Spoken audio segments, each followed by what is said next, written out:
सुप्रभात मुलांनो, विद्यार्थी मित्रांनो. शाळा बंद आहे, पण शिक्षण चालू आहे. शाळा बंद पण शिक्षण चालू या उपक्रमात आपण इयत्ता 9वी विषय मराठी अक्षर भारती मधला एक सुंदर पाठ बेटा मी ऐकतो आहे याचा आज अध्ययन अध्यापन करणार आहोत. बृहन्मुंबई महानगरपालिका तर्फे आयोजित ऑनलाईन शिक्षणाचा या सत्रामध्ये मी दुर्गा शर्मा आपला सहर्ष स्वागत करते. बघा मित्रांनो, आता माझ्या सोबतचे माझे मित्र श्री राजेश सर यांनी तुम्हाला या धड्याबद्दल 2 नोव्हेंबरला माहिती दिली होती आणि या धड्याचा अर्धा भाग तुम्हाला शिकवलं होतं. आज मी तुम्हाला या धड्याच्या पुढची माहिती देणार आहे आणि त्याच्या आधी आपण तुम्ही पूर्वी शिकलेला कंटेंट जे पाठ तुम्ही पूर्वी शिकलेला होता त्याची आपण उजळणी करून घेऊया पटकन. आता हे तुमच्या समोर जे स्लाइड दिसत आहे त्याच्यामध्ये बघा वसंत पुरुषोत्तम काळे यांचा जीवनकाळ 1932 ते 2001 पर्यंत होता. हे आपण बघितलं होतं पहिल्याच.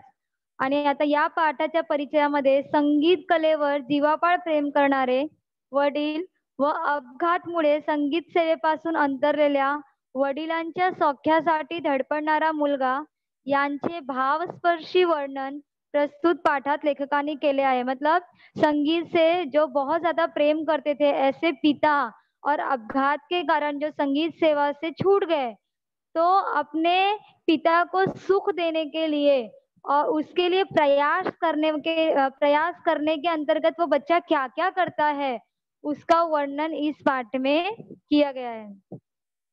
आता बघा या स्लाइड मध्ये तुम्हाला दिसत असेल की सर्वांचं लक्ष जे आहे, जसं तुम्ही त्या सरांनी पण तुम्हाला सांगितलं होतं की याच्यामध्ये सर्वांचं लक्ष जे आहे ते व्यासपीठावर आहे.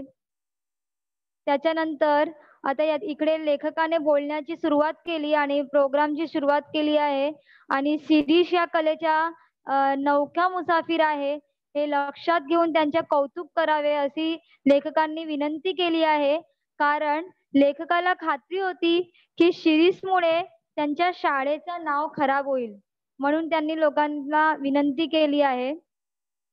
आणि या स्लाइड मध्ये आता लेखक शिरीषच्या आत्मविश्वास आणि जेव्हा त्याच्या समोर फूट लाईट जेव्हा चालू होते तर त्याच्या डोळ्यावर जेव्हा लाईट पडते तर शिरीषची मनाची मनोस्थिती, त्याच्या चलविचल अवस्था जी झाली होती त्याची माहिती या स्लाइड मध्ये दिलेली आहे. त्यानंतर लेखकाने इशारा केला आणि शिरीषच्या स्थिती बघून लेखकाने तंबोरे वाल्याला इशारा केला आणि कार्यक्रमाची सुरुवात झाली. आणि धीमेपणाने जेव्हा शिरीषने वाजवण्याची सुरुवात केली आणि त्याच्या कलाला बघून लेखकाला खूप धक्का बसला. आणि या स्लाइड मध्ये लेखक आता म्हणतात ते लेखकाला शंका आली आहे की शिरीष तर माझ्याकडे काही महिन्यापूर्वीपासून येतच नव्हता, तर शिरीषला इतकं चांगलं करायला कसं का आला. आणि लेखक त्या पूर्वीची एक गोष्ट त्यांना आठवत आहे की जेव्हा शिरीष पहिल्यांदा त्यांच्या जवळ आला होता, शिरीष जब पहली बार उनके पास आया था एडमिशन लेने के लिए, प्रवेश घेण्याकरिता, तर लेखकाला तो क्षण आठवणीत आला आहे आणि त्याची चर्चा लेखक आता पुढे करतात. तर जेव्हा शिरीष आला, या स्लाइड मध्ये शिरीष आला प्रवेश घ्यायला आणि शिरीषने एक अट ठेवलेली होती की मी जेव्हा शिकायला येणार तर माझ्या बरोबर माझे नाना पण येणार. नाना म्हणजे शिरीषचे वडील.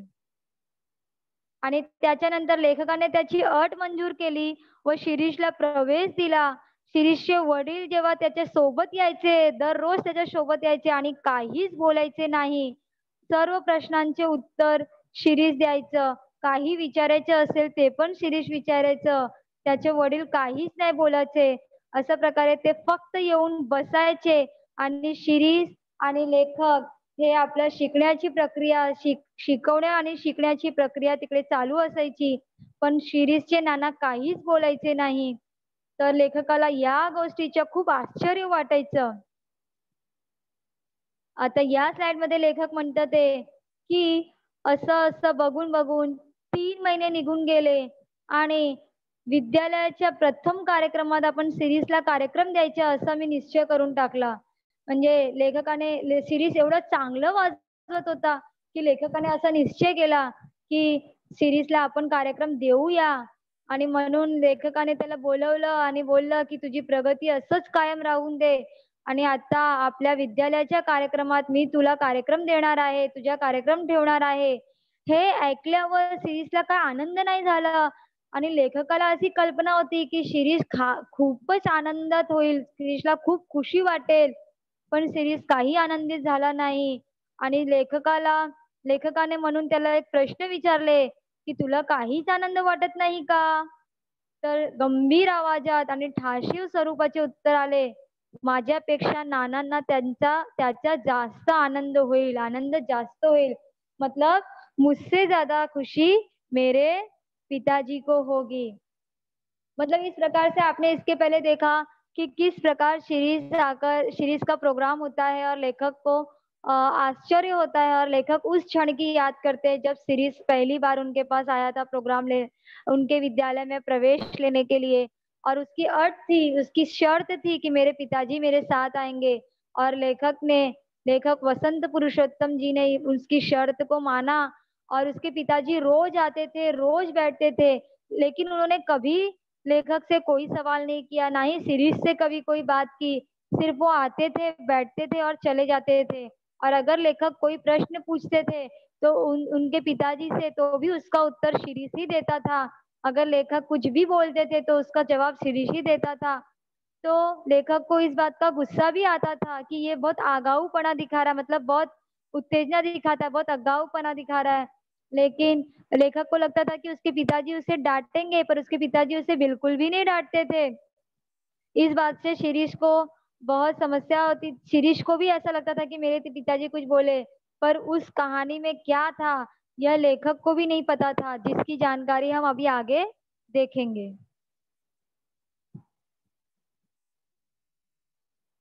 आता बघा तुमच्या समोर आता स्क्रीन आलेली आहे. पिता पुत्र गेले आणि प्रत्येक वेळी मिळणाऱ्या शिरीषच्या तरेवाईक उत्तराचे आश्चर्य करीत मी बसलो. मतलब शिरीष ने उत्तर दिया कि मुझसे ज्यादा खुशी मेरे पिताजी को होगी. तो तरेवाईक मतलब हमेशा की तरह. तो वो पिता पुत्र वहां से चले गए. शिरीष मुझे बोलकर वहां से चला जाता है. लेकिन शिरीष ने ऐसा उत्तर क्यों दिया, यह सोचकर अभी तक लेखक को फिर से आश्चर्य ही हो रहा था. प्रत्येक वेळी तो नानांचे नाव का घेतो व नाना अगदी रोज त्याच्याबरोबर येतात, याचे रहस्य काय असावे, या प्रश्नांचे उत्तर मला सापडेना. यहाँ पे बोलते हैं लेखक कि हर बार किसी भी चीज में वो अपने नानान से मतलब वो अपने पिताजी का नाम क्यों लेता है आणि नाना अगदी रोज त्याच्याबरोबर येतात और उसके पिताजी दररोज उसके साथ आते हैं. इसका क्या रहस्य है, काय असावे, या प्रश्नाचे उत्तर मला सापडेना. इसका क्या रहस्य है, इसके पीछे का क्या उद्देश्य है, यह मुझे समझ में नहीं आता है. याशिवाय आणखीन एक शंका माझ्या मनात वरचेवर येत असे और इसके अलावा एक और शंका मेरे मन में बार बार आ रही थी. ती म्हणजे नाना जवळ असताना शिरीष मोकळ्या मनाने वायोलिन वाजवत नसावा. मतलब वो शंका क्या थी कि जब उसके पिताजी नाना जब नजदीक होते थे तो शिरीष खुले मन से नहीं बजाता था. दूसरे दिवशी शिरीष आला नहीं और दूसरे दिन शिरीष नहीं आया. शिरीष कौन है, इस कहानी का मुख्य पात्र है. त्याचा हा पहिला खाड़ा. खाड़ा मतलब कि उसकी छुट्टी, या उसकी पहली छुट्टी थी. नशेल एखाद वेळेस जमले असे मी समाधान करून घेतले. अब देखो, जब कोई बच्चा स्कूल नहीं आता है तो टीचर को गुस्सा आता है, लेकिन उनको लगा ठीक है चलो आज कोई बीमार हो गया होगा इसलिए नहीं आया, तो एडजस्ट कर लेते हैं. तो लेखक ने भी सोचा कि ठीक है अभी एक आध बार तो चलता है, तो ठीक है आज के दिन मैं एडजस्ट कर लेता हूँ. पण त्याच्या दुसऱ्या दिवशी सुद्धा शिरीष आला नाही और फिर दूसरे दिन भी शिरीष नहीं आया. चौथा दिवस गेला, पाचवा दिवस गेला आणि तसेच 15 दिवस गेले. आणि शिरीषचा पत्ता नव्हता. मतलब लेखक उसकी राह देख रहे थे। 1 दिन हुआ, 2 दिन हुआ, 3 दिन हुआ, 4 दिन हुआ। देखते देखते ऐसे 15 दिन निकल गए और शिरीष का कोई पत्ता नहीं था। तो लेखक थोडे चिंतित हो गए की शिरीष विद्यालय क्यों नहीं आ रहा है.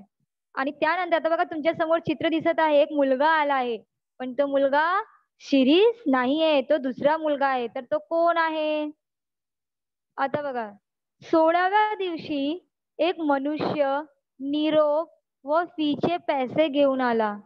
16वें दिन एक मनुष्य, एक आदमी निरोप व फीचे पैसे घेऊन आला. निरोप मतलब संदेश और फीचे मतलब उसकी फीस. संदेश और फीस के पैसे लेकर आया. नाना आजारी असल्यामुळे शिरीष येऊ शकणार नाही. वो बोलता है कि उसके पिताजी बीमार है, इसलिए शिरीष विद्यालय नहीं आ पाएगा. असे तो म्हणाला. ऐसा उसने कहा. थोड़ा-सा त्राग्यानं मी म्हणालो, मतलब लेखक को थोड़ा चिढ़ आ रही थी, थोड़ा गुस्सा आ रहा था कि मैं इसका प्रोग्राम रखने वाला हूँ, मैंने इससे कहा है कि तुम्हारा प्रोग्राम है और मेरे विद्यालय का ये पहला प्रोग्राम है और ये मेरा सबसे गुणी विद्यार्थी है और ऊपर से ये इतने दिन से प्रैक्टिस के लिए नहीं आ रहा है और अभी बोल रहा है कि मेरे पिताजी बीमार है इसलिए मैं नहीं आने वाला हूँ. तो लेखक को थोड़ा चिढ़ आई, थोड़ी गुस्सा आई और लेखक बोलते हैं, नानांशी त्याला काय करायचे आहे? इकडे कार्यक्रम जवळ येत चालला आहे, त्याचे काय? मतलब लेखक बोलते हैं कि उसे अपने पिताजी से क्या करना है? यहाँ कार्यक्रम नजदीक, जवळ मतलब नजदीक, यहाँ कार्यक्रम नजदीक आ गया है, उसका क्या? उसकी कोई चिंता नहीं है उसे. शिरीष आला नाही, त्याची वाट पाहून मी त्याचा कार्यक्रम रद्द केला. लेखक बोल रहे हैं कि शिरीष आया नहीं, वाट पाने मतलब उसकी राह देखना. उसकी राह देखते देखते मैंने उसका कार्यक्रम कर दिया है. तर लेखक काय रागावले आहे. त्याचे नाव पण काढायचे नाही असे ठरवून मी बाकीचे विद्यार्थी तैयार केले. अभी देखो लेखक के अंदर मन में है कि उसका नाम भी मुझे नहीं निकालना है और यह सोचकर मैंने बाकी के विद्यार्थियों को तैयार किया लेखक ने. लेकिन और सीरीज के नाम को रद्द किया है, पर लेखक रद्द करना चाहते नहीं थे, इसलिए 15 दिन से वो तैयारी उसी प्रकार से करा रहे थे क्योंकि उनको लगता था कि शिरीष आएगा. आता पुढच्या स्लाइड बघूया आपण. आता बघा इकडे तुम्हाला दिसत आहे शिरीष लेखकाजवळ आला आहे आणि तो काहीतरी बोलत आहे. समारंभाचा दिवस उगवला आणि सकाळपासून शिरीषच्या आठवणीने मी उगाचच बेचैन झालो होतो. मतलब जिस दिन प्रोग्राम था वो दिन आया, उस दिन का शुभारंभ हुआ और सुबह से ही लेखक श्री आठवनी मतलब याद में, उगाच मतलब बिना मतलब के, लेखक बोलते हैं कि मुझे सुबह से बहुत बेचैनी हो रही थी, मुझे शिरीष की बहुत याद आ रही थी. पर लेखक को गुस्सा था कि मैंने इतना प्रोग्राम रखा है और शिरीष को मैंने बोला भी है, उसके बावजूद शिरीष को चिंता नहीं है और शिरीष आ नहीं रहा है. तो लेखक बोलते हैं मैं बिना मतलब के मुझे उसकी याद आ रही थी और मैं बहुत बेचैन हो रहा था. सकाळची इतर कामे आटोपून मी जरा स्वस्थ बसतो न बसतो तोच दारा शिरीष उभा. लेखक क्या बोल रहे हैं कि सुबह का सारा काम मैं अपना निपटा दिया जल्दी जल्दी क्योंकि आज मेरा कार्यक्रम था और फिर मैं देख रहा हूँ मैंने मेरे कार्यक्रम को मैंने मेरे काम को आटोपून मतलब फटाफट काम को खत्म करना. आणि वो थोड़ा सा बैठते हैं और तब तक शिरीष उनके दरवाजे पर आ जाता है. मी ताड़कन उभा राहिलो व त्याच्या जवळ गेलो. अभी देखो आपको चित्र में दिखाई दे रहा है. लेखक बोलते हैं मैं जल्दी से खड़ा हुआ और उसके पास गया और लेखक अब उसे क्या बोलते आता लेखक श्री वसंत पुरुषोत्तम काय म्हणतात ते बघा. अरे तुझा पत्ता तरी काय आणि आज एकटाच कसा काय, नाना कसे नाहीत बरोबर, इकडची दुनिया तिकडे होईल ना. अभी देखो लेखक उसे गुस्से में बोल रहे हैं कि तेरा पता होता है कुछ, आज तू अकेले कैसे आ गया, आज एकटाच कसं काय, तू अकेले कैसे आया, नाना कसे नाहीत बरोबर, तेरे पिताजी आज तेरे साथ नहीं है क्या. अब तेरे पिताजी के बिना साथ आया है तू, तो तेरी दुनिया हिल जाएगी, यहाँ की दुनिया वहां हो जाएगी तेरी। क्यों? क्योंकि लेखक को गुस्सा आ रहा है कि नाना जी अगर बीमार है तो शिरीष यहाँ पे प्रैक्टिस के लिए आ सकता था, ऐसा लेखक को लगता है। तो लेखक उससे बोलते अरे तेरे नाना जी नहीं है और तू अकेले आ गया, अब तेरी दुनिया हिल जाएगी, तू अकेले कैसे आ गया? अब शिरीष बोलता है इकडची दुनिया तिकडेच झाली आहे सर, यापुढे मी एकटाच दिसेन। माझे नाना नाना माझे नाना कायमचे गेले हो सर। अभी देखो यहाँ पे शिरीष बोल रहा है कि मेरी यहाँ की दुनिया तो वहां हो ही गई है सर, मेरी दुनिया हिल ही गई है। अब इसके आगे मैं आपको हमेशा अकेला ही दिखाई दूंगा। क्यों? क्योंकि अभी वो बोल रहा है माझे नाना कायमचे गेले हो सर। देखो वो एकदम एकदम दुखी हो गया है। शिरीष जब बोलता है तो वो एकदम दुखी हो गया है। और वो बोलता है कायमचे गेले मतलब उसके पिता त्याचे वडील वारले आहे, उसके पिताजी मर गए हैं, उनका देहांत हो गया है। और शिरीष की यह दुखद अवस्था देखकर लेखक को अच्छा नहीं लगता है कि जो लड़का अपने पिताजी का साथ एक पल के लिए नहीं छोड़ता था और उसके पिताजी मर गए हैं। यह सुनकर लेखक को भी बहुत दुख होता है और उनका गुस्सा थोड़ा ठंडा हो जाता है और शिरीष बहुत ही दुखी और रोआंसू हो जाता है। उसके बाद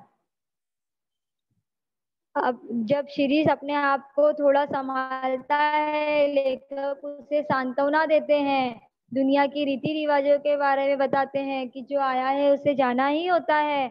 और फिर थोड़ी सांत्वना के बाद, बऱ्याच सांत्वना नंतर त्याने विचारले, थोड़ी सांत्वना के बाद उसने पूछा आज आपल्या विद्यालयाचा कार्यक्रम ना? वो पूछता है कि आज अपने विद्यालय का कार्यक्रम है ना सर? मी खिन्नपणे हो म्हणालो, मतलब लेखक अंदर से बहुत दुखी थे और बोलते हैं हाँ कार्यक्रम है, मग मला आज कार्यक्रम द्या, नाही म्हणू नका सर, एवढीच इच्छा पुरवा। अब देखो सीरीज क्या बोल रहा है कि आज आप मुझे कार्यक्रम करने दो सर। वो विनंती करता है कि सर आप प्लीज नहीं मत बोलना, नहीं म्हणू नका सर, आप नहीं मत बोलना, मेरी सिर्फ इतनी सी इच्छा को पूरी कर दो। तो असे म्हणल्यावर मात्र माझ्यातला शिक्षक जागा झाला। लेखक बोलते हैं जब शिरीष ने ऐसा कहा तो मेरे अंतर्गत का जो शिक्षक था वह जागृत हो गया और मी सौम्य आवाजात म्हणालो, और मैं उसे एकदम सौम्य आवाज में, क्योंकि पहले लेखक क्या कर रहे थे उससे चिल्ला कर बात कर रहे थे, गुस्से में आवाज बात कर रहे थे, अभी एकदम दयालु रूप से, सौम्य रूप से, एकदम नर्म रूप से बोलते हैं शिरीष मी तुझ्या भावना ओळखतो, शिरीष मैं तेरी भावनाओं को पहचानता हूँ, पण आज माझा ना इलाज आहे, लेकिन आज मेरे पास कोई उपाय नहीं है, मैं तेरे लिए कुछ नहीं कर सकता। आजच्या या पहिल्या कार्यक्रमावरच आपल्या विद्यालयाची इब्रत अवलंबून आहे, मतलब आज की इस पहला कार्यक्रम के ऊपर ही अपने विद्यालय की जो नींव है, इब्रत मतलब नींव, वह अवलंबित है। त्यातून तुझी 2 महीने गैरहजेरी लागलेली और इसमें तुम 2 महीने विद्यालय नहीं आए हो। तूच सांग मी तुला कार्यक्रम कशा काय देऊ? तू ही बता, अब तू 2 महीने नहीं आया है, तेरी प्रैक्टिस नहीं हुई है, मैंने तुझे सिखाया नहीं है, तो अब तुम ही बताओ कि मैं तुम्हें कार्यक्रम में हिस्सा लेने कैसे दूं? आता पुढच्या स्लाइड मध्ये बघा, गतिक होऊन शिरीष म्हणाला, मतलब निराश से एकदम अनाथ रूप से एकदम निराधार होकर शिरीष बोलता है सर माझी एवढीच एकच विनंती मान्य करा, मला आज वाजवू दे। बोलता है कि सर आज मेरी सिर्फ एक विनंती आप मान लो और आज मुझे बजाने दो, नंतर जन्मात हात लावणार नाही वायोलिनला। बोलता है इसके बाद मैं पूरे जिंदगी भर में कभी वायोलिन को हाथ नहीं लगाऊंगा, आज आप सिर्फ मुझे ये बजाने दो। तू पुढे जन्मभर वाजव पण आज वाजवू नको, तुझी मनस्थिती आज बरोबर नाही। अब उसके सर उसे बोलते हैं कि तू पूरी जिंदगी भर बजाना, लेकिन तू सिर्फ आज के दिन मत बजा, आज तुम्हारी मनोस्थिति जो है वो बराबर नहीं है। आणि मला परवानगी दिली तर माझी मनोस्थिती आपोआपच सुधारेल. क्या बोल रहा है शिरीष कि आप सिर्फ मुझे बजाने की परवानगी मतलब मुझे अनुमति प्रदान कर दीजिए, मेरी मनोस्थिती अपने आप सुधर जाएगी. आणि शेवटी त्याचे दुःखित मन पुन्हा आणखी कशाला दुखवा असा विचार करून मी त्याला परवानगी दिली. अब लेखक क्या बोल रहे हैं कि शेवटी मतलब लास्ट में लेखक सोचते हैं कि एक तो वो पहले से ही दुखी है, मैं उसे और क्या दुखी दूं और क्या दुख दूं, ऐसा विचार करके लेखक ने क्या किया, उसे उन्हें अनुमति शिरीष को अनुमति दे दी. मात्र पहिलाच कार्यक्रम त्याच्यात ठेवावा असेच मी ठरवले. अब लेखक ने क्या निश्चय किया कि जो शिरीष है उसका मैं पहला ही कार्यक्रम रखूंगा, क्योंकि आगे के लोगों को लेखक ने सिखाया है तो पहला खराब हुआ तो आगे का लास्ट कार्यक्रम अच्छा होगा तो लोगों का पहले कार्यक्रम को लोग भूल जाएंगे, ऐसा लेखक ने विचार किया. आता यामध्ये त्याप्रमाणे मी परवानगी दिली आणि शिरीष वाजवू लागला. अभी क्या बोलते हैं यहाँ लेखक कि मैंने उसे अनुमति दे दी और शिरीष जो है वो कार्यक्रम में हिस्सा लिया और बजाने लगा. शिरीष कार्यक्रम करण्यात मुरलेल्या एखाद्या वादकाप्रमाणे वाजवत होता. मुरले मतलब जिसको उपाधि मिली होती है, जिस वादक को, जिस बजाने वाले को कोई उपाधि मिली होती है, उस प्रकार का शिरीष बजा रहा था. इतके शिकला तरी कुठे याचाच मी विचार करत होतो. लेखक बोलते हैं इसने इतना कहाँ पर सीखा, 2 महीने से तो मैंने इसे सिखाया ही नहीं है, तो ये कहाँ पर सीखा. आणि त्याही पेक्षा मला मुख्य प्रश्न असा पडला होता की नवीनच शिकायला लागलेला मुलगा इतके उत्कृष्ट वाजवतो तर जुने मुरलेले विद्यार्थी किती छान असतील, किती छान वाजवत असतील असेच बाहेरचे लोक म्हणत असणार. मतलब लेखक सोचते हैं कि मैंने तो सबको बोल दिया है कि ये नया सीखा हुआ है तो आप इस तरीके से इसकी ओर ध्यान देना. तो अब लोग सोच रहे होंगे कि ये नया नया सीखा जो है ये इतना अच्छा बजा रहा है तो मतलब इसके बाद वाले तो बहुत ज्यादा अच्छा बजाएंगे, मतलब लोगों की जो अपेक्षा है वो क्या होगी, बढ़ जाएगी. आता अब लेखक चिंता में आ गए हैं कि तेव्हा याच्यानंतर वाजवायला कुणाला बसवावे. अब इतना उत्कृष्ट तो लेखक को अपने विद्यार्थी पता है, तो लेखक सोचते हैं कि इतना उत्कृष्ट तो कोई विद्यार्थी नहीं बजा सकता, तो अब मैं इससे ज्यादा अच्छा बजाने वाला विद्यार्थी कहाँ से लाऊं, अब किसका प्रोग्राम रखूं मैं. टाळ्यांच्या कडकडाटाने मी भानावर आलो. मतलब लेखक बहुत चिंतित हो गए कि शिरीष ने इतना अच्छा बजा दिया है कि अब इससे अच्छा बजाने वाला विद्यार्थी मैं कौन सा चुनूं, किसका प्रोग्राम में इसके साथ रखूं, क्योंकि लोगों की अपेक्षा अब इससे ज्यादा की होगी, क्योंकि लेखक ने कहा है कि ये नया मुसाफिर है, ये नया सीखा वाला है, तो लोगों की अपेक्षा अब जूने विद्यार्थी से ज्यादा होगी और लेखक इसलिए चिंता में है. अब देखिए यहाँ शिरीष आशीर्वाद ले रहा है. शिरीष आत आला व त्याने माझ्या पायावर डोके ठेवले. मी त्याला उठवत विचारले, शिरीष अंदर आता है प्रोग्राम होने के बाद, और लेखक का पैर पड़ता है, आशीर्वाद लेता है और लेखक उसे उठाते हुए पूछते हैं, शिरीष हा काय प्रकार आहे. शिरीष ये क्या प्रकार है, ये क्या दिखाई दे रहा है मुझे. तू माझ्याकडे न येता आणखीन कुठे शिकत होतास, तू मेरे पास नहीं आकर और कहाँ पर सीख रहा था. डोळे पुशीत शिरीष म्हणाला. अपनी आंखों के आंसू पोंछते हुए शिरीष बोलता है, सर काय ही भलती शंका, मी तुम्हाला सर्व सविस्तर सांगतो. शिरीष बोलता है कि सर आप ऐसी कोई शंका मत करिए, मैं आपको सारी चीजें बताता हूँ. अब देखो शिरीष बोलता है, ज्या दिवशी मी तुमच्याकडे फी व चिठ्ठी पाठवली त्याच रात्री नाना वारले. जिस दिन मैं आपके पास मेरी चिट्ठी मतलब मेरा संदेश भिजवाया और फीस भेजी, उसी दिन मेरे पिताजी मर गए. उसी दिन रात को मेरे पिताजी मर गए. मला धक्काच बसला और मुझे इस चीज का बहुत धक्का बैठा. ज्यांच्यासाठी मी शिकत होतो तेच गेल्यावर कशाला आता शिका, म्हणून मी वायोलिनला हात लावायचे नाही असे ठरवले. मतलब मैं मेरे पिताजी के लिए सीख रहा था, और वही चले गए, तो अब मैं किस लिए सीखूं? इसलिए अब मैं वायलिन को हाथ नहीं लगाऊंगा, ऐसा मैंने निश्चय किया। तुम्हाला कदाचित माहित असेल किंवा नसेलही, माझे नाना एकेकाळी उत्कृष्ट गवई होते। वो बोलता है कि शायद आपको पता होगा या नहीं भी पता हो सकता है कि किसी समय में मेरे जो पिताजी थे, मेरे जो नाना थे, वो एक उत्कृष्ट गवई होते। गवई मतलब गायक थे। पण त्यांना एकदा कसलासा जबर अपघात झाला, लेकिन एक बार उनके साथ दुर्घटना हो गई व त्या अपघातात ते ठार बहिरे झाले। और उस दुर्घटना में वो क्या हो गए? बहिरे हो गए, उनमें बहरापन आ गया। त्यांना काहीही ऐकू येत नसे और उन्हें कुछ भी सुनाई नहीं दे रहा था। ओठांच्या हालचालीवरून त्यांना काही काही शब्द समझत, उन्हें सिर्फ होठों की हलचल से उन्हें कुछ कुछ शब्द समझ में आते थे। बहिरेपणाच्या इतर गैरसोयीपेक्षा संगीत सेवा अंतरली याच्याच नानांना धक्का बसला। और मतलब वो बहिरे हो गए और उनके बहिरेपन के कारण क्या हुआ कि उनकी जो संगीत सेवा थी वो बीच में ही रुक गई, उन्हें छोड़नी पड़ी। और इस चीज का नाना को धक्का बस गया, वो सदमे में थे, उन्हें बहुत दुख था इस चीज का। शेवटी त्यांनी मला काहीतरी वाद्य शिकण्यासाठी उद्युक्त केले मतलब प्रेरित कर रहा।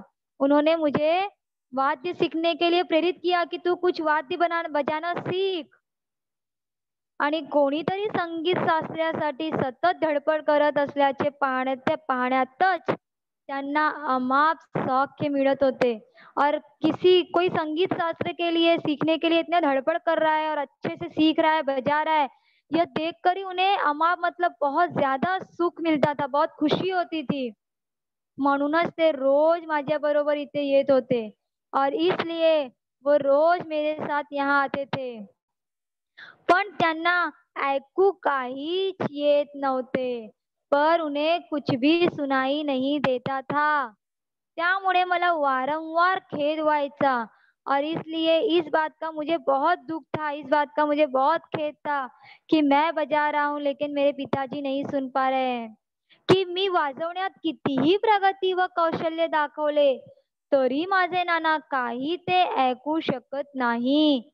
मतलब मैं कितना भी बजा सकूं, मैं कितना भी प्रगति कर लूं, मैंने अपना कितना भी कौशल्य दिखा लूं, लेकिन मेरे पिताजी कुछ भी सुन नहीं सकते। इस बात का मुझे बहुत दुख था जब मैं सीखने आता था। या विचाराने मला नानांसमोर मोकळेपणा वाटत नव्हता, इसलिए मुझे नाना के सामने बजाने में कोई खुलापन, कोई खुशी नहीं होती थी। मैं कितना भी अच्छा बजाता था लेकिन मेरे पिताजी नहीं सुन पा रहे, ये चीज मुझे पता थी और यह दुख मुझे हमेशा रहता था। इस प्रकार से आपको पता चल गया होगा कि शिरीष के पिताजी उसके साथ रोज तो आते थे। और क्यों आते थे? क्योंकि उन्हें शिरीष को सीखता हुआ देखकर बहुत खुशी होती थी। लेकिन शिरीष कैसा बजा रहा है यह उन्हें पता नहीं चलता था। क्यों? क्योंकि वो सुन नहीं पाते थे। इसीलिए वो लेखक के किसी भी प्रश्न का उत्तर नहीं देते थे। और लेखक के सारे प्रश्नों का उत्तर कौन देता था? शिरीष देता था। अब देखो आगे का। ज्या दिवशी नाना गेले त्याच दिवशी मी ठरवले की संगीत बंद। जिस दिन मेरे नाना गए, जिस दिन उनकी मृत्यु हो गई, उसी दिन मैंने निश्चय कर लिया कि अब मैं संगीत बंद कर दूंगा, अब मैं संगीत नहीं सीखूंगा। पण दुसऱ्याच क्षणी मनात विचार आला की माझे नाना तेव्हा माझे वादन ऐकू शकत नव्हते। अरे जब मेरे नाना जिंदा थे तब तो वो बहरे थे, तब तो वो मेरे वादन कला को, वो मेरे बजाने को सुन नहीं सकते थे। पण आता माझ्या शेजारी बसून नक्की ऐकत आहेत। या विचारासरशी लोकांच्या निंदेकडे लक्ष न देता मी त्याच दिवसापासून वायोलिन वाजवायला सुरुवात केली। शिरीष बोलता है कि मेरे पिताजी सुन नहीं सकते थे, लेकिन जब मुझे मेरे दिमाग में यह आया कि तब तो वो सुन नहीं सकते थे, पर अब तो वो मेरे बाजू में बैठकर नक्की मुझे सुन रहे हैं, नक्की मुझे सुन रहे हैं, मुझे देख रहे हैं। और ऐसा विचार आने पर मैंने लोगों की निंदा को ध्यान न देते हुए, मतलब लोग बोलेंगे कि देखो इसका पिताजी मर गया है और ये गाना बजा रहा है, ये वाद्य बजा रहा है, ऐसा लोग बोलेंगे, लेकिन उनकी निंदा की ओर मैं ध्यान न देकर उसी दिन से मैंने वायोलिन बजाने की सुरुवात की। आणि आज सकाळपर्यंत मी कुठे बाहेर पडलो नहीं, और आज सुबह तक मैं कहीं, उस दिन से आज तक मैं कहीं बाहर नहीं जाता था, और मैं सिर्फ और सिर्फ वायोलिन बजाने बजाने का अभ्यास करता था। 24 तास एकच उद्योग, एकच ध्यास मी सराव करू लागलो। मतलब 24 घंटे मेरा सिर्फ एक ही काम था, मेरा सिर्फ एक ही उद्देश्य था, मेरा सिर्फ एक ही उद्योग था, क्या, कि मैं उसका सराव करता था। सराव करणे म्हणजे अभ्यास करणे, प्रयास करणे, बार बार प्रॅक्टिस करणं। म्हणजे मला भास व्हायचं की पुढच्या तानावर सूर मला नानाच सांगत आहेत, और मुझे ऐसा आभास होता था कि मैं जो बजा रहा हूँ तो आगे का सूर जो तान है वो मुझे मेरे पिताजी बोल रहे हैं, और मैं बजा रहा हूँ, मैं खुद से नहीं बजा रहा हूँ। तबल्याचा ठेका त्यांनीच धरला आहे, तबला वही बजा रहे हैं, व तंबोराच्या तारावरून पण त्यांचीच बोटे फिरत आहे, और तंबोरे के तान पर भी उनके ही उंगलियां घूम रही है, और वो आगे के सुर को मुझे बता रहे हैं। ऐसा लेखक को आभास होता है, ऐसा, सॉरी, शिरीष को आभास होता है, ऐसा शिरीष लेखक को बता रहा है। आणि आता शिरीष म्हणतो, आज कार्यक्रमाच्या सुरुवातीला एवढे लोग पाहून मी गडबडून गेलो। शिरीष बोलता है कि आज कार्यक्रम के दिन इतने लोगों को देखकर मैं थोड़ा सा घबरा गया था, पण डोळे मिटून घेताच नानांची मूर्ती डोळ्यासमोर आली। शिरीष बोलता है कि जैसे ही मैंने अपनी आंखें बंद की, जैसे ही मैंने अपनी आंखें बंद की, तो मेरे सामने मेरे नाना की मूर्ति मुझे दिखाई देने लगी। ते म्हणाले, बेटा वाजव, मी ऐकतो आहे। अब देखो सीरीज बोल रहा है, सीरीज ने अब यहाँ पे पूरी चर्चा की है कि सीरीज यहाँ पे पूरा बताता है कि जिस प्रकार से जब मेरे सामने मेरे नाना नहीं थे, और लेकिन फिर भी मुझे यह आभास हो रहा था कि मेरे सामने मेरे नाना है। तो जैसा कि आपने इस चैप्टर के शुरू में देखा कि सीरीज के सामने जब फुट लाइट की लाइट आती है तब सीरीज अपनी आंखें बंद कर लेता है, और जब वो आंखें बंद कर लेता है तो वो तब उस समय घबराता है थोड़ा सा, परंतु आंखें बंद करने के बाद वह अपने पिताजी का स्मरण करता है, और स्मरण करने के बाद उसमें फिर से एक उत्साह आ जाता है, उसे एक प्रेरणा मिल जाती है। ऐसा लगता है कि जैसे उसके पिताजी ने उसे फिर से एक उसे बता रहे हैं, उसे सिखा रहे हैं, और उसे प्रेरित कर रहे हैं, उसे उत्तेजित कर रहे हैं। और शिरीष जब आंखें खोलता है, शिरीष बोलता है कि जब इतने लोगों को देखकर मैं घबरा गया था, मी गडबडून गेलो होतो, पण डोळे मिटून घेताच नानांची मूर्ती डोळ्यासमोर आली। शिरीष बोलता है जब मैंने मेरी आंखें बंद की तो पिताजी की तस्वीर, जैसे लगा कि पिताजी मेरे सामने ही खड़े हैं, उनकी तस्वीर मेरी आंखों के सामने आ गई, और वो मुझे बोलते हैं, ते म्हणाले, बेटा वाजव, मी ऐकतो आहे।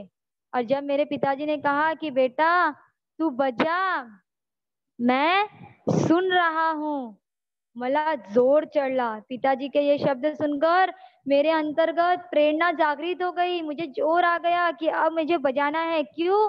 क्योंकि मैं इतने दिन तक जिनके लिए मैं सीख रहा था, शिरीष किसके लिए सीख रहा था? शिरीष अपने पिताजी की खुशी के लिए सीख रहा था, क्योंकि उनके पिताजी बहरे हो गए थे तो अपने संगीत कला से वंचित हो गए थे। उन्हें खुशी देने के लिए, उन्हें सुख देने के लिए शिरीष ये सीख रहा था। और जब पिताजी, लेकिन शिरीष के पिताजी सुन नहीं सकते थे, इस बात का शिरीष को दुख था, इसलिए वो खुले मन से बजा नहीं पा रहा था। लेकिन जब उसके पिताजी बोलते हैं कि बेटा तू बजा, मैं सुन रहा हूँ, तो शिरीष के अंदर एक प्रेरणा जागृत होती है कि मैं आज मेरे पिताजी को वो सुख दे सकता हूँ। और तब शिरीष बोलता है, माझ्या डोळ्यासमोर प्रेक्षक नव्हते, थिएटर नव्हते, कोणी नव्हते, होते फक्त माझे नाना। मी आणि शूर। शिरीष बोलता है कि जब मेरे पिताजी ने ऐसा कहा तो मेरे आंखों के सामने कोई प्रेक्षक मतलब कोई सुनने वाला नहीं था, कोई थिएटर नहीं था, मुझे कुछ भी दिखाई नहीं दे रहा था। मुझे सिर्फ मेरी आंखों के सामने मेरे नाना दिखाई दे रहे थे कि वो मुझे बैठ के सुन रहे हैं, और मैं और मेरा सुर, मुझे सिर्फ ये तीन चीजें दिखाई दे रही थी, और मुझे कोई जनता, कोई थिएटर, कुछ भी नहीं दिखाई दे रहा था। ऐसे बोलते बोलते शिरीष गप्प बसला आणि मी काहीच बोलू शकत नव्हतो। लेखक बोलते हैं ऐसा बोलते बोलते शिरीष चुप हो गया और मैं कुछ भी नहीं बोल सका। लेखक क्यों कुछ भी नहीं बोल सके?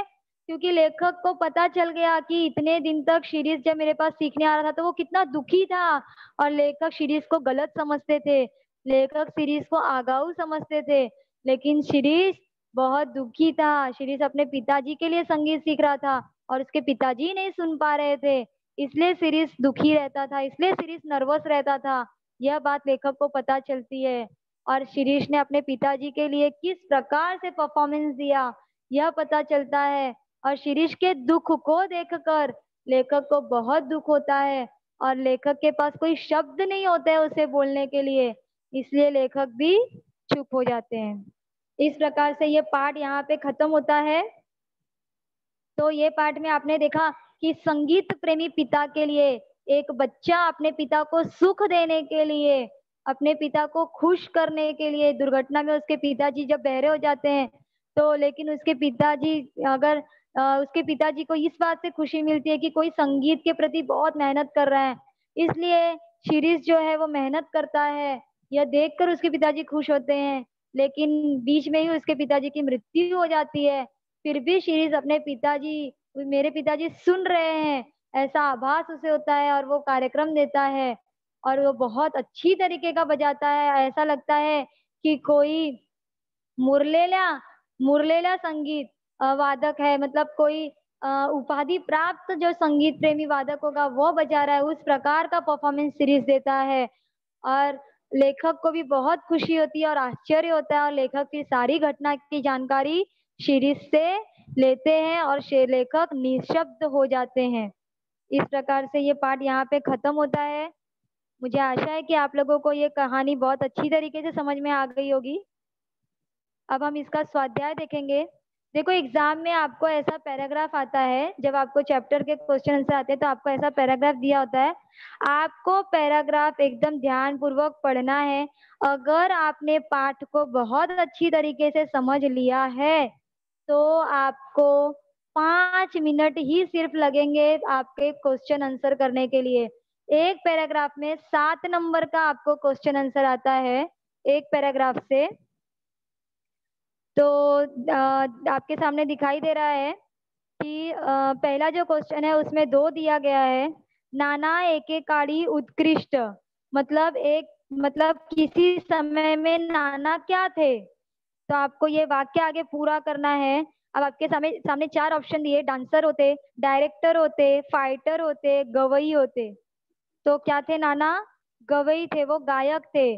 तो उसमें आपको उत्तर लिखना है गवई होते। तो 1 मार्क्स के लिए आपको ये आता है। ज्या दिवशी नाना गेले त्या दिवशी मी ठरवले, मतलब जिस दिन गेले मतलब घर नहीं गए, मतलब जिस दिन उनकी मृत्यु हो गई। तो जिस दिन लेखक के नाना की, उनके पिताजी की मृत्यु हो जाती है, उस दिन ये शिरीष के पिताजी की मृत्यु होने पे शिरीष क्या निश्चय करता है कि मैं अब क्या करूंगा? डांस बंद करूंगा, खाना बंद कर दूंगा, जेवण बंद कर दूंगा, संगीत बंद कर दूंगा, कि शाळा बंद कर दूंगा। तो शिरीष ने क्या निश्चय किया था कि मैं संगीत बंद करून करणार। तो उसमें उत्तर आएगा संगीत बंद। तो इस प्रकार से अगर आपने चैप्टर अच्छे से समझा है तो बिना पैराग्राफ में ढूंढे भी आप इसका उत्तर लिख सकते हो, और अपने समय को बचा के आगे के क्वेश्चन में अपना समय दे सकते हो। अब इसके बाद एक वाक्य का उत्तर आया है, कोणाला ऐकू येत नव्हते, मतलब किसको सुनाई नहीं देता था। तो किसको सुनाई देता था?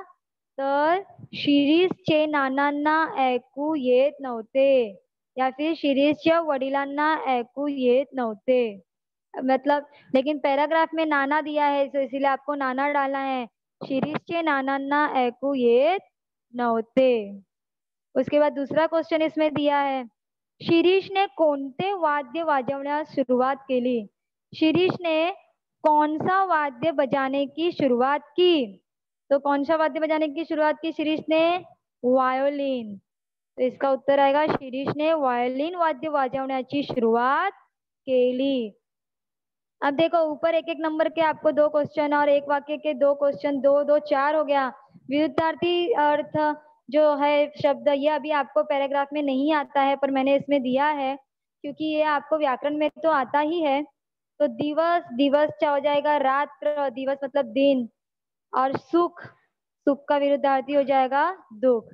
अब देखो ऊपर के दो दो नंबर के ये क्वेश्चन आते हैं चार, और स्वमत आपको जरूर आता है 3 नंबर का।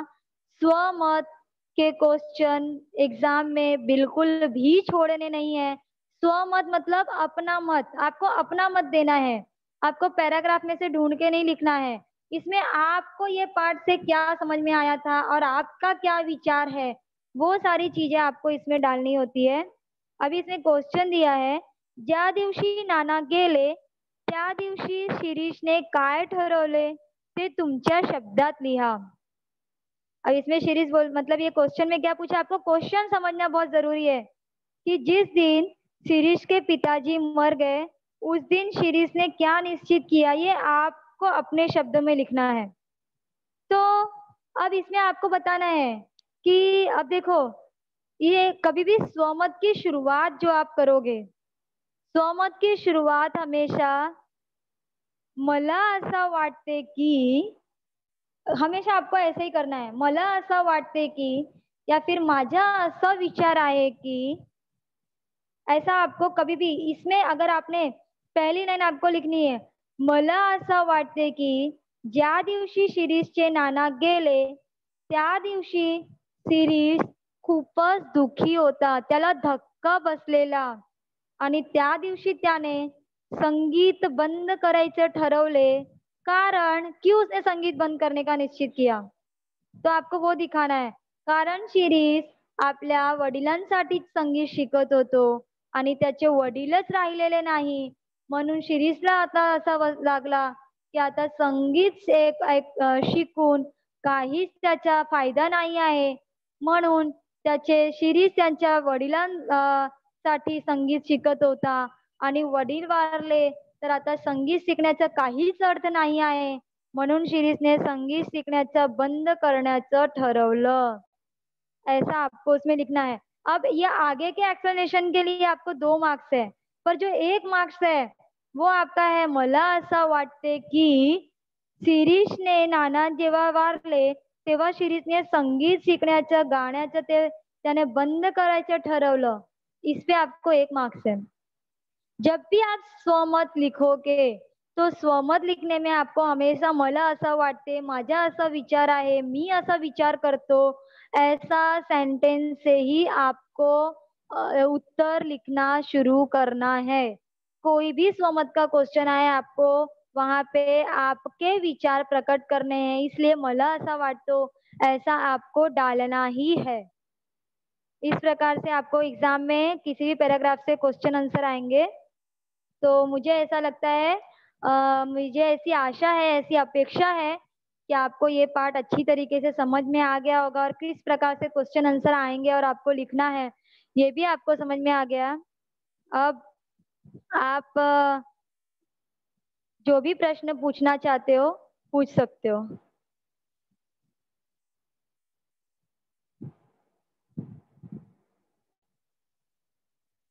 आप जो भी प्रश्न पूछना चाहते हो पूछ सकते हो।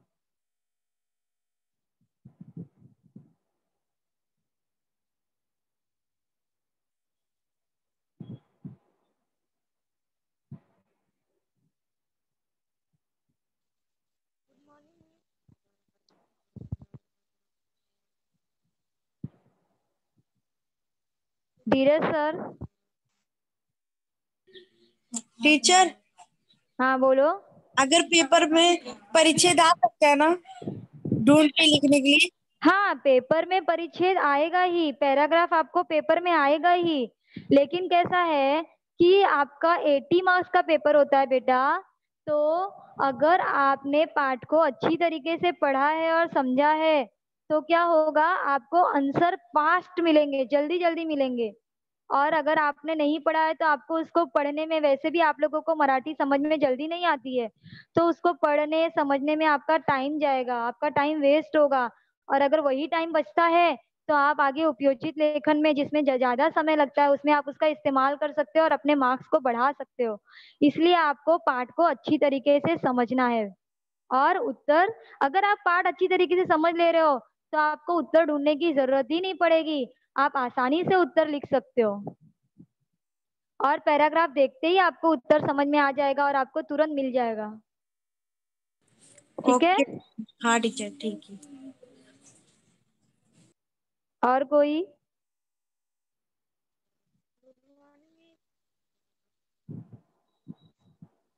और किसी को कुछ पूछना है?